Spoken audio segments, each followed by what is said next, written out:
going on? How's everyone doing? Shout out to Colin.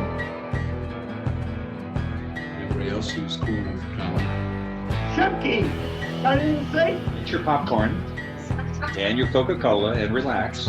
Anyway, tell Colin I'm ready.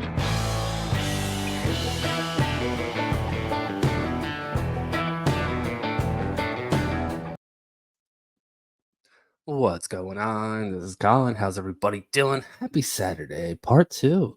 It's going to be my last release today. I'm taking the night off, as I always do on Saturday night. Hopefully everyone stays safe. Don't break the law. Don't do anything dumb. I know tomorrow's a holiday. Don't do anything stupid. I will cover you on my channel. I will. All right. This one, in-person hearing in front of Judge Washington. You know, whenever there's an in-person hearing, there's a chance you're going to jail.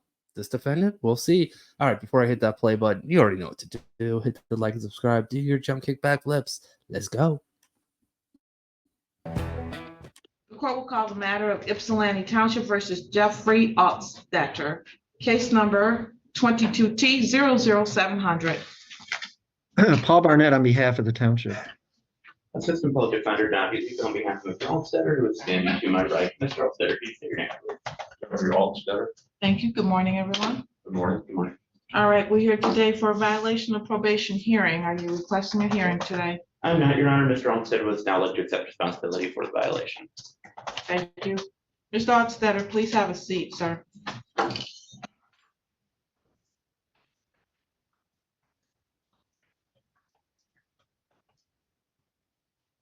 All right, in this particular matter, we will hear back on February 28th when Mr. Altstetter decided it was in his best interest to send this matter off for a confirmation test. The allegation is that he tested positive for alcohol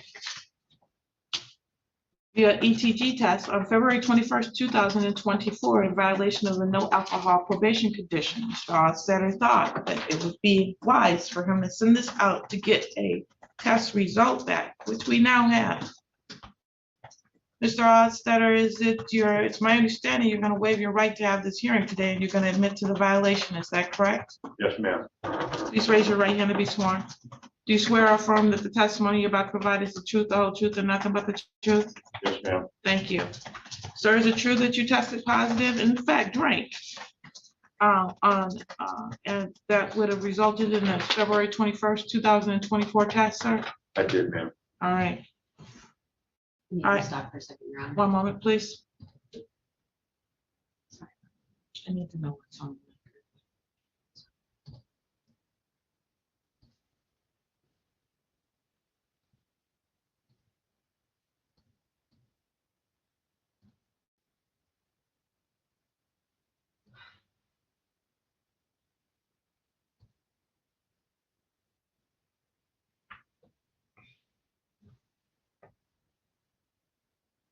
It lost it. I'm going to waive the right to hearing and admit to a violation. All right. All right, sir. We have to, Sorry, I need to get back to that information. we have to start over because it did not pick up the admission of the violation. Sir, is it true that you're waiving your right to have a hearing in this matter and you're going to admit to the violation? I do, ma'am. Is it true that you tested positive for alcohol Yes, ma'am. on February 21st and in fact did drink? Yes, ma'am. All right, I find that there's a knowing and willing admission to the violation. Are you satisfied, Mr. Barnett? Yes, Your Honor, thank you. The defense is likewise satisfied, Your Honor. Thank you. All right. Mr. Altstetter, you clearly have an issue. We've been doing this for a while now. Mr. Lebo, what would you like to say on behalf of your client? Your Honor, I certainly agree with the court that Mr. Altstetter does have a very serious substance use issue. He does tell me that he's been attending Alcoholics Anonymous on a daily basis, and he does have a sponsor. He also tells me that back in January, his therapist abruptly closed his practice, and he's currently looking for a new therapist. I really believe this is a case of Mr. Altstetter having trouble managing his substance disorder rather than one of him deliberately or willfully defying the court's orders. So I would ask that the court, rather than file the recommendation, put Mr. Altstetter on a scram or a sober link in order for him to get a new assessment and file the recommendations from that assessment for whatever treatment is deemed appropriate. Thank you.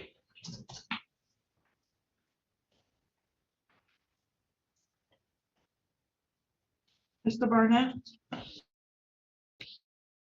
I'm going to leave it in your discretion. Obviously, he has significant issue and it has not been dealing with it in a very productive way. So I'll leave it in your discretion.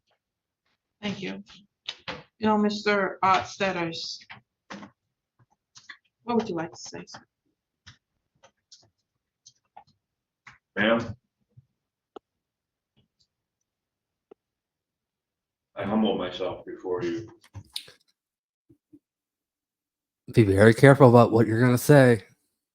You sent your test out for a second opinion, whatever. I know what that means. I don't remember the actual verbiage for it.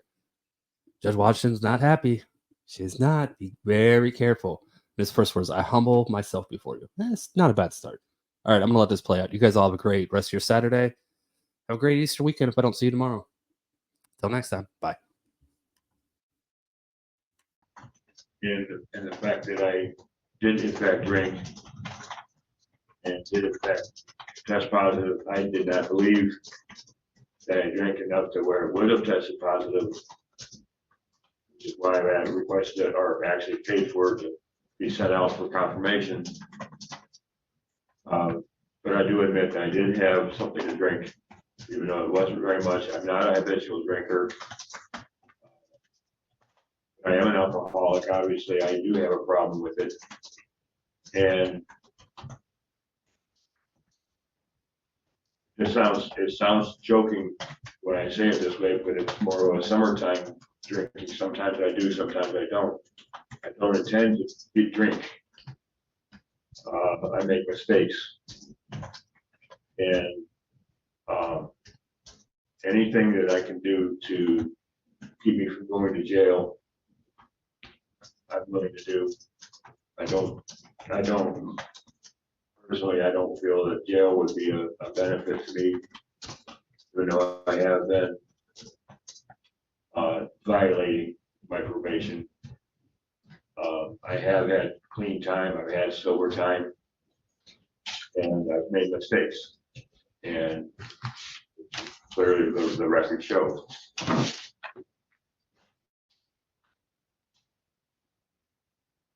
Like I say, I humble myself and basically throw myself at your mercy, that where I could do other means to correct my actions without going to jail. With that, I finish. This is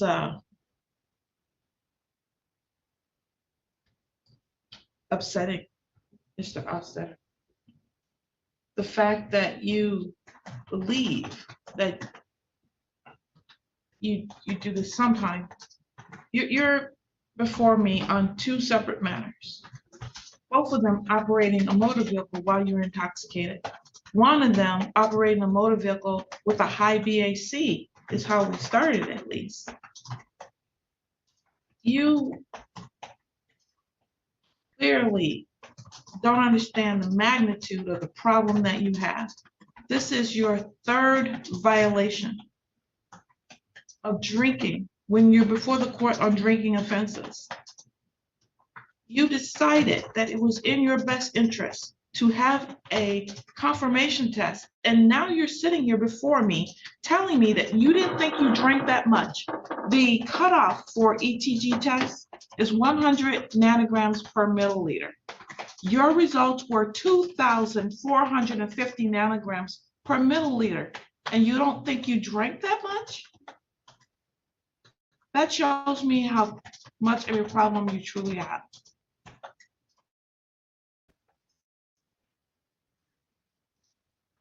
I don't think you get it. And that is what's really scaring me.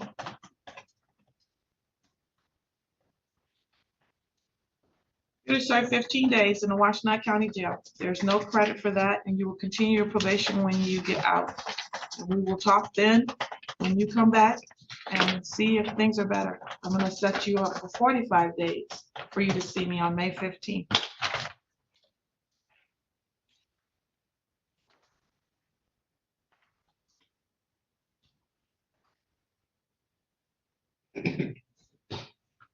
Probably need some serious inpatient treatment.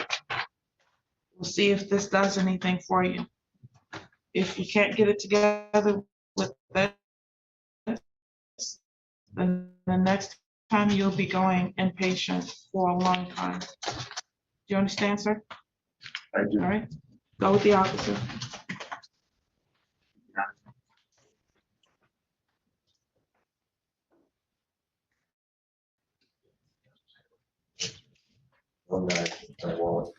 Sorry for the little hiccup right there. I don't know if that was the clip or if that was me right now. Well, anyways, you guys are awesome. Have a great night. Till next time. Bye.